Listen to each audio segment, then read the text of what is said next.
The format today is going to be systematic theology style, hitting everything topic by topic. But first, the title. The entire Tesla story comes down to how much of what Elon is saying you actually believe. Per the usual, a lot of people seem to believe all of it or none of it, and I'm not one of them. You'll see throughout, though, to say that nothing new was said or it was a boring call is interesting to me because there were some pretty big claims made that we definitely did not know about that would be incredibly significant if they come to fruition. As we go, I'll share my point .02 for each claim, and to address the elephant in the room up front, I'll just say it. If you're in Tesla stock accumulation mode, you should be feeling pretty good. There's a decent chance you'll get another 6 to 9 months of buying Tesla stock while it's range bound and capped with no real expectations for earnings growth until the second half of next year. And if you have shorter term derivative exposure or you're largely done accumulating, you're likely disappointed. But this channel has never focused on the stock, that's always been secondary. The focus is on Tesla the company, the global impact, the tech, what it means for the world, and then from my perspective, the stock price will take care of itself over a long enough period of time. But I'd be the first to tell you, keep your expectations in check for Tesla stock for the next year or so. And yes, as always, there's always still room for surprises to the upside and downside. That will always be the case. But from a probabilistic view, it's good to have proper expectations in the short term. With that said, I think Tesla the company is going to be incredibly exciting during this time, but for those that care less about the mission and the tech, I do genuinely understand why you're frustrated or upset right now. And all I would say is sometimes you need short-term pain for a long-term gain. Topic 1, FSD. Our FSD software versions are now several months behind the Austin build. Good news though, we can expect a step change improvement coming for people outside of Austin. A quick aside, on the call, Elon was using autopilot and FSD seemingly interchangeably. I don't think that's a good thing to do. I think it's a fast-track way to confuse a lot of people, even those in the Tesla community. Yes, there's certainly a better way to do this, but if you look in your car UI, I think that's the easiest way to understand at least how Tesla views it. Autopilot is the overarching umbrella, and technically FSD is an option under that umbrella. Obviously, you cannot say FSD and have it mean autopilot, but again, from Tesla's perspective, they can say autopilot and have it mean FSD, which is where things get confusing. All that aside, maybe we're a month or two away from a pretty significant upgrade coming to the fleet. I think that's very exciting given that we've been waiting. When it comes to the fact that about 50% of Tesla customers that could try FSD haven't, yes, you and I both know there are plenty and numerous easy ways for Tesla to talk about this more, to promote it, to gamify it, to give free trials. And I'm not overly optimistic about this, but maybe the Tesla team is at the point where they're like, we have this incredible technology. How are more people just not understanding that? As I started the video off, maybe you believe Elon here, maybe you don't. Either way, if there's a silver lining, I think that it's Tesla and the team clearly know they need to do something about this problem. But on the other hand, 12 months from now, it probably won't matter. If robotaxis are unmonitored and open to the public and over 5,000 vehicles in 5+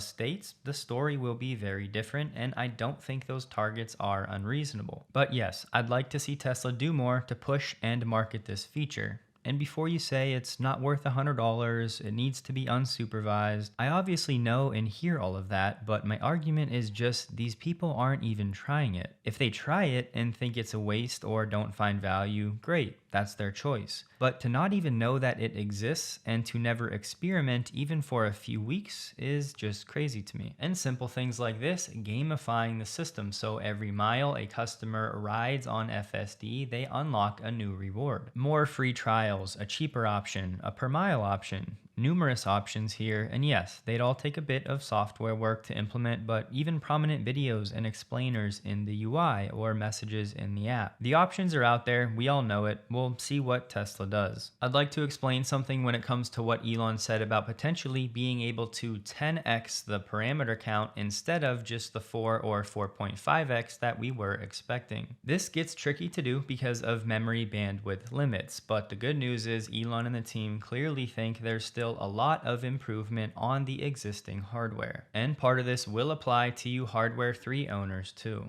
Elon was trying to drive the point home about intelligence per gigabyte and that being more important than the raw parameter count. You know how oftentimes I say there's more nuance to the conversation? Well, this is certainly one of those times. It's not just about the raw parameter count, but those parameters can actually be broken down further into 4-bit parameters or 16-bit or even 8 in the middle. Simply put, 4-bit would be like a lower resolution version. It has less data, but it takes up less memory. But ultimately, it has a bit lower precision, whereas 16-bit has higher precision, so it allows for more accuracy, but it uses more space and can run slower compared to 4-bit. The takeaway though is you can have the same number of parameters, but very different memory footprints depending on the bit precision. A model with a billion 16-bit parameters might require 2 gigabytes of RAM, whereas the same model, quantized or compressed down to 4-bit, would only need maybe a half of a gigabyte. It's this compression that allows the models to run on the hardware that's more limited, like Hardware 3. So the real constraints here are the gigabytes of RAM. How much memory is available to store parts of the model and to process the data. You also have the gigabytes per second transfer speeds from the RAM, which is the memory bandwidth.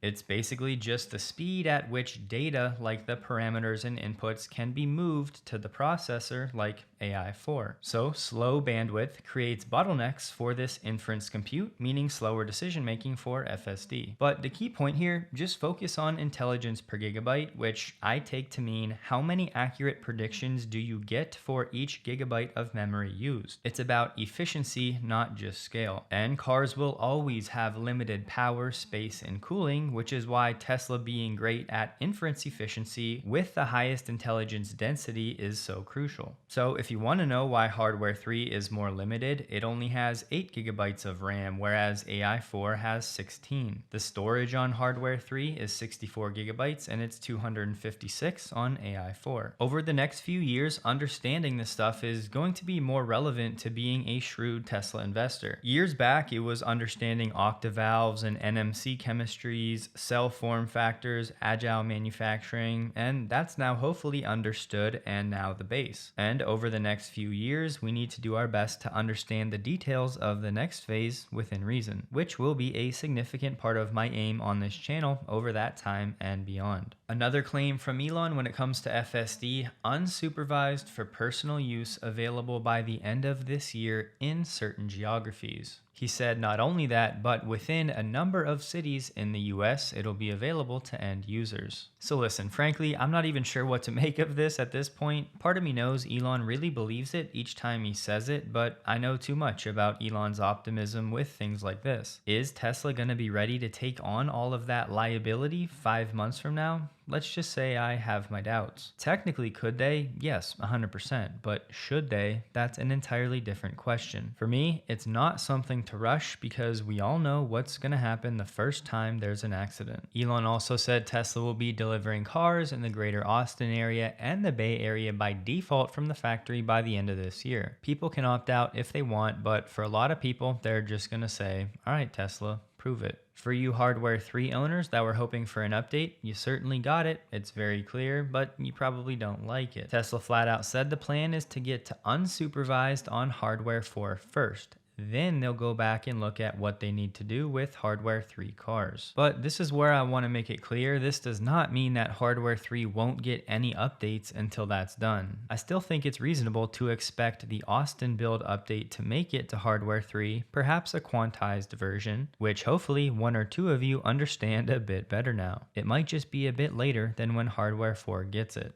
And we did get an answer when it comes to the FSD take rate, but the problem is without any additional context, it tells us really nothing. Vibov said Tesla's seen a 25% increase since releasing FSD version 12 in North America. So yeah, the trend is good, but is that an increase from a base of 5% or 15%? For now, we're still in the dark. Surprised more people weren't pointing this one out on the FSD miles chart. Tesla's now at 4.5 billion miles as of June, and they were only at 3.5 billion in March. So yeah, that's 1 billion miles in 3 months. That's 1 billion with a B. It's getting to be the fun part of the hockey stick. Remember, in Master Plan 2, Elon predicted that it would take roughly 6 billion miles to have regulatory approval in most parts of the world. And Elon's thinking people in Europe will have an experience similar to what we have in the US in most of Europe this year, and hopefully at least partially in Q3. Elon did say Tesla's getting close to getting approval in the Netherlands. On this one, I think we need to give Tesla and Elon a bit more slack because it's not really up to them. It just takes as long as it takes for these regulators, and there's not a whole lot that Tesla can do more than it is already. Similar situation in China, FSD still has not gone wide there because of regulations. All we know is that Tesla is working on getting it unblocked. Now, will approval in Europe really boost Tesla sales like Elon was expecting? Again, I have my doubts. Sure, I think incrementally it'll be positive, but I'm not sure if it's going to be a major needle mover because having a look at the landscape in the United States, it doesn't seem to be the case. And of course, if it moves to unsupervised, the value proposition goes way up overnight. The problem is it seems like some people aren't understanding how much risk Tesla is taking on when it does that. If it's officially unsupervised, then, well, guess who is officially responsible for everything?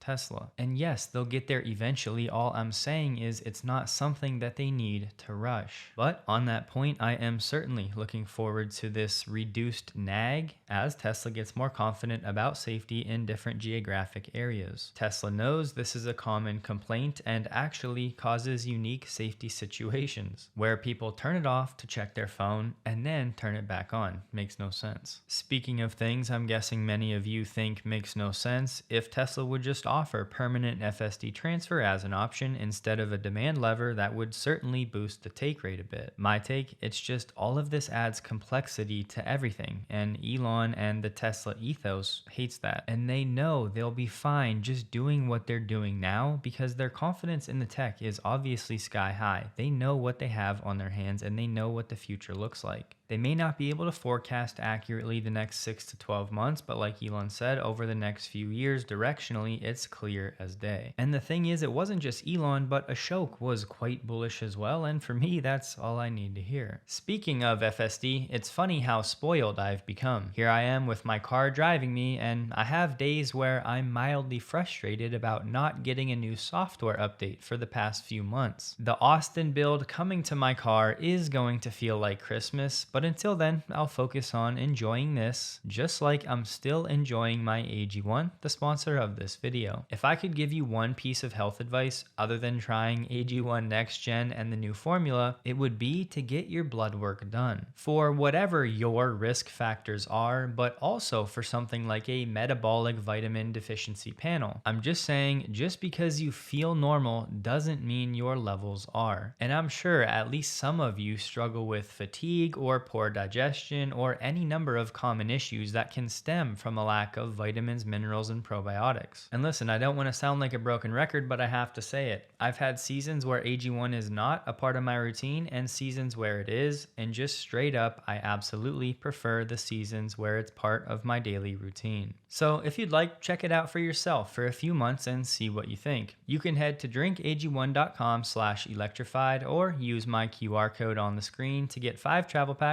and a 1-year supply of vitamin D3K2 for free. Next up, the more affordable model officially pushed to Q4 so that Tesla can focus on the current vehicles while the tax credit is still around. It sounds like they're going to push hard on that rather than adding the complexity of a new product for the end of the credit, and doing it that way gives Tesla a better chance of maintaining volumes in Q4 that is widely expected to be challenging without the tax credit after the demand pull forward. You don't have to agree, but Wall Street certainly is not going to like that. They will be adjusting their models. But the one argument I see all the time from them, it's going to cannibalize the Model Y to some degree, sure. But as I've said maybe 5 times already, Tesla will sell more cars going down the cost curve to open up a new addressable market. The new TAM growth will exceed any cannibalized Model Y sales. And you can mark my words on that one. And respectfully, if you're surprised that Elon said it's gonna look like a Model Y, then I just think you haven't been paying close attention.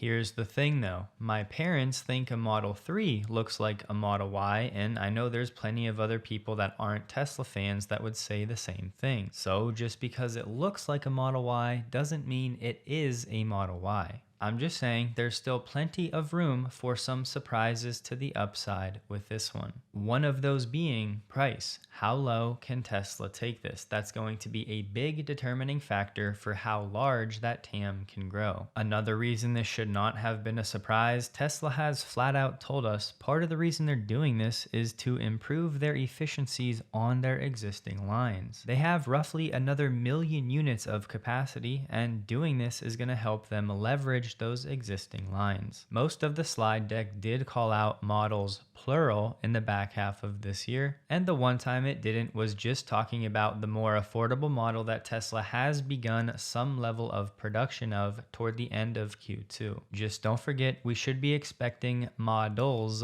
plural. Tesla swung for the fences with the Cybertruck, and they're probably sitting with that realization that they may have missed with that one. But that just means they're that much less likely to miss on the next release, as Tesla has proven itself to be a company that doesn't miss much. Solar Roof and Cybertruck, I'll grant you those, but of the dozens of things Tesla has going on, they have an excellent hit rate. And let's be real, Cybertruck and Solar Roof are awesome products. It's almost like they're too good, aka they're just too expensive. And hopefully that's just for now. Next up, the Robotaxi service. To kick it off, have a look at this clip from Monroe Live. You'll see the monitor hits the record button as the vehicle is in the wrong lane, and then up here it's going to try to make a left-hand turn from the wrong lane, and just as it starts to do it, the monitor is going to hit the button that says stop in lane. It's going okay. It chose to make a left turn from. It pulled into the intersection and then saw a red light.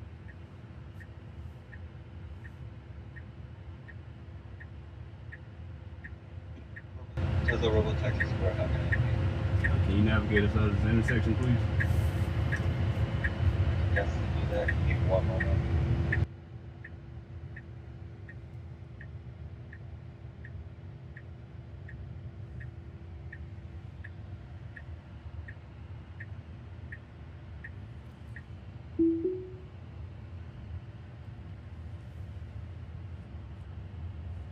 I'm not justifying this behavior. I'm just saying if the safety monitor would not have hit that button, I think this would have been fine. That red vehicle was paying attention. They slowed down. The Tesla most likely would have just continued straight through the intersection. Now, yes, obviously that was the wrong decision. It could have been very unsafe. It was illegal, but I just wanted to make it clear, stopping in the middle of the intersection like this was not because of the vehicle. It was because of the safety monitor. And I can guarantee you the media is going to take that out of context once they see it. But Tesla said they're working on regulatory approval for the Bay Area, Nevada, Arizona, Florida, and a number of other places. Tesla plans to get the approvals and then prove out the safety and then launch in those cities. Now, when it comes to expansion plans, Elon said that Tesla would probably have autonomous ride hailing in half of the population by the end of the year, subject to regulatory approvals. However, the big question here is, what did Elon really mean? There's an argument to be made that he was just saying Tesla will be operating in a state where 50% of the population lives, meaning maybe Tesla has 5 or 10 robotaxis in 10 or 11 of the bigger states that have more lenient robotaxi laws. And from that perspective, maybe there's an argument to be made that Tesla could pull something like that off this year. But I'll be honest, even that I am not expecting, which obviously means I'm definitely not expecting Tesla to actually be servicing 50% of the US population by the end of this year. For me, if Tesla can be operating in 3 different states by the end of the year with no safety monitor in at least one of them, and with this big expansion planned for Austin, for me, I would be a happy camper. So Elon is clearly on a different page, but he did say pending regulatory approval, which gives him a permanent out. But again, when you read between the lines, their confidence is clearly off the charts. And they have a lot more robotaxi data now, 7,000 miles in Austin alone, than they did just a few weeks back. And don't forget, it was Ashok that said Tesla's planning a 10x increase in the geofence size in Austin sometime in the next few weeks. And who doesn't love a little playful numerology? A 10x in Tesla's geofence would take it to 420 square miles. Sequentially, the Bay Area will be next, and Ashok did say they might launch with somebody in the driver's seat while they await regulatory approval to remove that person from the driver's seat. But it's good to hear they're testing a lot of other cities. Elon said the service will go from tiny to gigantic in terms of operations in a pretty short period of time. Elon's guess was this would have a material impact on Tesla's financials around the end of 2026, but Tesla has not given much thought to personal owned vehicles on the fleet, which makes sense, one thing at a time. The guess was it'll be possible to put your vehicle on the fleet sometime next year, but there's going to be criteria. Tesla's going to have a qualifying process for these vehicles. So depending on the state of your vehicle, yours may not qualify. Just 2 days ago on X, I said, I'm confident we're gonna see another bonanza-like cycle starting for Tesla in the second half of 2026, talking about its financials. Not that it's going to hit the peak in the back half of 2026, but that it's going to start. And Elon is on the exact same page. From the deck, reread this as often as you need to. Our efforts to refine the robotaxi offering in Austin are not location specific and will allow us to scale to other cities quickly with marginal investment, which you can take to mean the amount of work that's going into validating Austin is not going to be needed in every other city. Now, for some reason, a bunch of people are saying, is Tesla even going to have enough money to fund the robotaxi and Optimus venture? And I'm not sure where that's coming from, because the way I see it, that is not the case at all. Tesla has plenty of capital to make it through to where robotaxis are starting to generate some level of profit. Tesla has about $36 billion on the balance sheet. So even if they do have 3 bad quarters, Q4, Q1, and Q2, where hypothetically Tesla's free cash flow goes negative to the tune of cumulative $5 billion,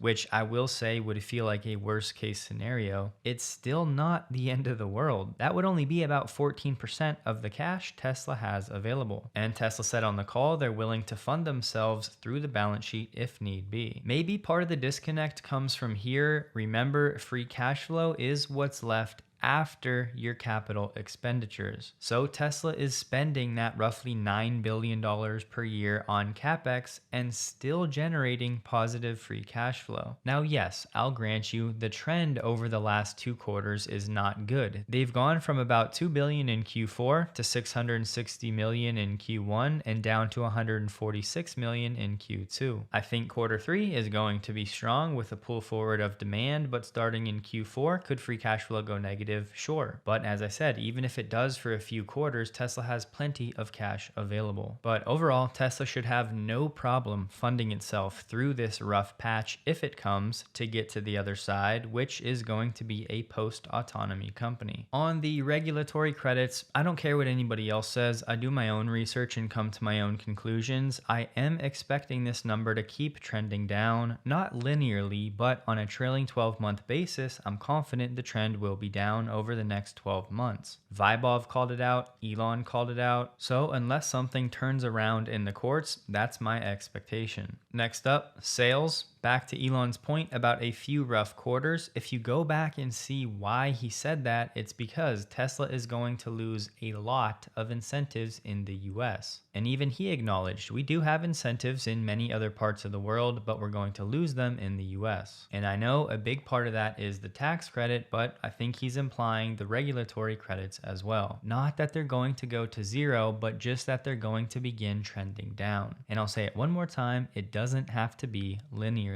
And I know a lot of you will be frustrated, but we are still in this waiting period holding pattern to some degree in between growth waves. Elon said we're still in the early stages of autonomy, and that is the bridge to get us financially where we need to go. But listen, if Tesla surprises to the upside with the robotaxi rollout, even a little bit compared to expectations, which I think for a lot of people are still pretty low because Elon's been so wrong for so long, Or if this more affordable model comes in at a ridiculously low price and Tesla says, you know what, let's just send it, we'll take the financial hit, let's get the volumes up and get some robo-taxis on the road because we know what we have coming in the next 6 to 9 months from that point. That could all absolutely happen. That could certainly surprise to the upside. So even if you acknowledge the limitations right now, I would still make the argument there's more that could surprise to the upside than the downside. If you want to try to take advantage of the tax credit, place your order before August 15th. Vibov said any orders coming in late August, they'll not be guaranteed they can make those deliveries in time. Now, I'll be honest, I usually love diving into the financials, but this time around, there wasn't really anything that was super intriguing to me. It was mostly in line with expectations. I think it's worth highlighting they said the cost of the tariffs was about $300 million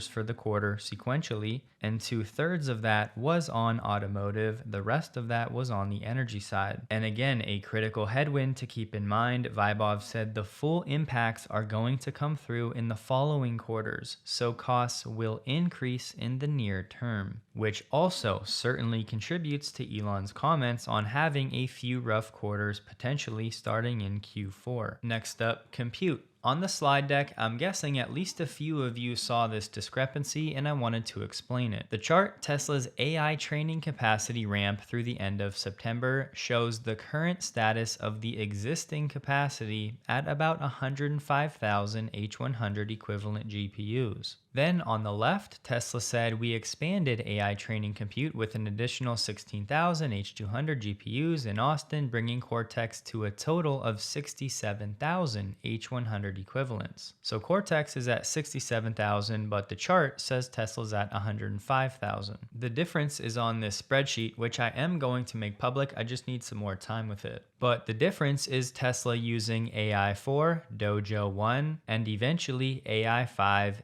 in this training loop in Austin. But apparently Tesla is classifying its own hardware separately from Cortex, meaning Cortex is just talking about the hardware from NVIDIA, the H100s and the H200s. And when this chart is ready, I'll explain the detail of how you get these H100 equivalents, what the multiplication factors are, and you'll be able to bookmark this so you can actually click on these hyperlinks which go to comments Elon has made on the topic. But what we know right now, Cortex in Austin has roughly 47,000 H100s and roughly 16,000 H200s, which would give us about 67,000 H100 equivalent number. And then separately, just part of the training loop, but not technically part of Cortex, we have about 45,000 AI4s. The number of Dojo 1s isn't specified, but the last public number we had was 8,000, but I just plugged in 15,000 because there's likely been some growth since Q4 last year, and that growth was needed to get Tesla to a total H100 equivalent of about 105,000, which is what they were showing on the graph. Just so you know, Elon has said the plan for Cortex, just the NVIDIA hardware, is to be about 100,000 H100 equivalents. And here's a big point that I think people are either sleeping on, or it went over their head, or they're just not buying it. The more I think about it, it's probably the latter, but Elon did say that they expect to have Dojo online next year with an H100 equivalent of about 100,000, meaning Dojo is expected to be contributing as much compute power as Tesla has online total in Austin right now. So that's one of the examples of things I was talking about. That is a huge claim and something we did not know going into the call. And hopefully right now, at least a few of you are out there wanting to correct me, because Elon actually said it's Dojo 2 they're expecting to have at 100,000 H100 equivalents. So obviously that would be incredibly bullish for Dojo advancements, but also for Tesla's overall compute capacity in Austin. That alone would double the resources. And guys, listen, I'm not the one to get ahead of myself, but have a look at what's going on. Aaron said NVIDIA will be the first $10 trillion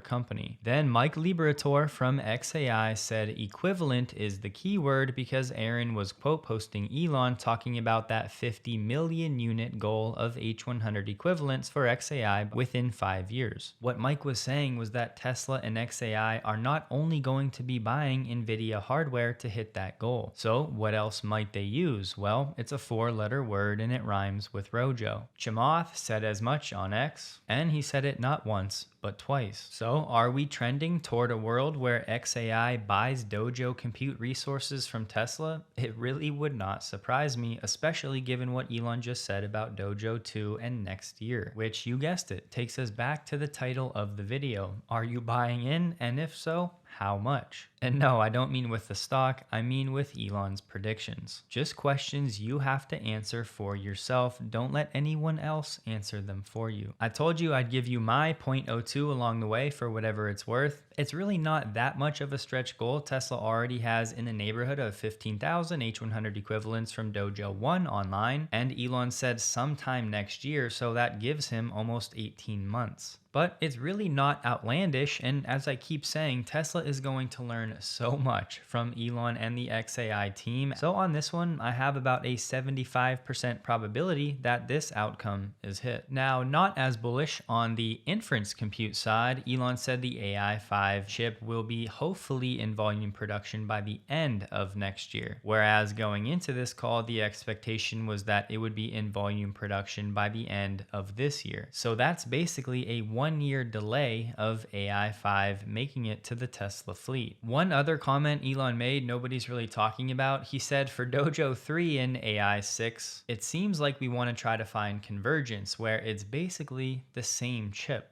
Tesla would use it, maybe 2 of them in a car or 2 in an Optimus, and maybe a larger number on a board. Now, I would clarify this doesn't seem like a plan from Tesla and Elon, more of this feels like the right way to go. But talk about things that are years down the road, this is one of them. But this could certainly develop into a bigger deal given what we just said about Dojo 2, selling it to other companies, and what that means for the capabilities of these chips. Next up, some quick fire random things. They're saying a Tesla diner in Shanghai might open in early 2026. They said prices are likely to be 70% of those in the US. Tesla has reserved a 3,000 square meter plot of land next to its Gigafactory in Shanghai. That's from the CNEV post, who I find to be pretty legit. When it comes to the Grok software update, I don't have it, most of you don't have it. That's because the software update was pulled. No official word on why, but I think the obvious reason is there are some bugs. So it might be another few days to get that update. The legend, Andre Karpathy, said, love this, talking about the diner. But if you go on and scroll down, Elon said, Andre, my long lost brother, let us work together again. Could you imagine Andre coming back to Tesla right now? I almost can't even talk about it because I would love to see this happen. Now, what are the chances of this happening? I don't have them high. I would say there's a reason Andre left. He wanted to work on other projects. But listen, Elon is shooting his shot, and it's got to be very difficult to say no to Elon. So we'll see what happens. I did want to address everybody saying that Elon is sandbagging for his compensation plan, aka he's trying to suppress Tesla stock. Ultimately, this just depends on if you have a cynical view toward Elon. Now, could he be trying to keep explosive growth for Tesla stock at bay to keep the market cap depressed? So when the board creates the new compensation plan, the targets start lower and are a bit easier to hit? Because if you compare that to a world where Tesla's market cap explodes now to $2 trillion and then his first tranche takes Tesla to $2.5 trillion, that would mean ultimately he wouldn't get paid for taking Tesla from 1 to 2 trillion. So could he have his foot off the accelerator a bit? Sure, maybe. I'll say this, the way the incentive structure is set up right now, I think many of us would be tempted to do something similar. Plus, there are other angles, like having options with a lower strike price that have higher intrinsic value potential. I just wanted to say, I really don't believe Elon would ever do anything to slow Tesla down. I'm just saying there is a world where he may not be pushing as hard. And frankly, I'm not even sure I'm ready to make that argument. I'm just saying it's not out of the question. But what I'll say is I believe Elon truly pushes safety above all and would never let games like that jeopardize anyone's safety. Elon said he's working on a new master plan to explain to the Tesla team the fundamental transition from pre-autonomy to post-autonomy. Tesla Charging said due to extremely high demand, congestion fees will apply at the Tesla diner when all 80 stalls are full and you're 100% charged, and you use up an additional 35-minute grace period. The Tesla app will notify you. Now, on Tesla Energy, I've decided to save this segment for tomorrow because there's something that Elon said that really deserves a bit more time and explanation and context. Because when you look into it, it becomes a massive catalyst, and especially for anybody that isn't buying into the robotaxi or Optimus predictions. So I didn't want this to get lost in today's episode. I do think it's that important for everyone to understand, not just for those with doubts about Tesla right now. And lastly, Optimus. I think this is an area where people were disappointed because they're taking what was said to be a delay, and I actually agree. Elon talked up version 3, it's an exquisite design, and reminded us Tesla designs every part from first principles, the motor, gearbox, electronics, sensors, mechanical elements, trains it with its own neural net, and all of that is going to be crucial over the next 5 years. Cost, flexibility, agility, all the things we've been talking about for years. However, this V3 design is requiring Tesla to retool a bunch of things, so the timeline has been pushed back a bit. Now, Tesla's only expecting prototypes this year of V3, which sounds like maybe in the dozens rather than the thousands that we were expecting, and then production sometime next year. The silver lining is that the team is confident version 3 is now the right design to manufacture at scale. No fundamental changes are needed. The bot has the degrees of freedom Tesla wants and needs, so don't gloss over that. That's critical, and in line with what Elon always says, version 3 is usually the sweet spot of any product iteration, and we're likely to see some prototypes of this within 3 to 4 months. Elon did say they're expecting to produce 1 million per year within 5 years, and to that, you know what I would say, go back to the title of the video and decide where you land. So to wrap, Tesla stock may be range bound for a while,